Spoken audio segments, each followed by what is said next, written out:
Որոշեցի պատրաստել լոբով պաստետ, վերցրել եմ լոբին, մոտ 400 գրամ է, այստեղ կավելացնեմ 3 ատամիկ սխտոր, ընկույզ, մոտ 100 գրամ, բուսայուղ, մի փոքր աղ կավելացնեմ և սև պղպեղ։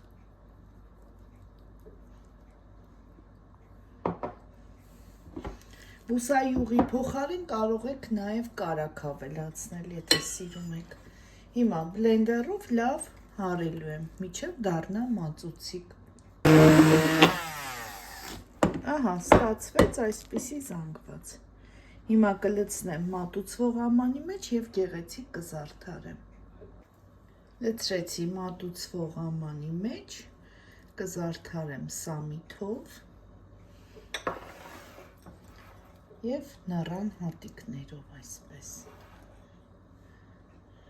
Կարող եք պատրաստել նույնիսկ տոնական սեղանների համար։ Շատ համեղ է և շատ գեղեցիկ։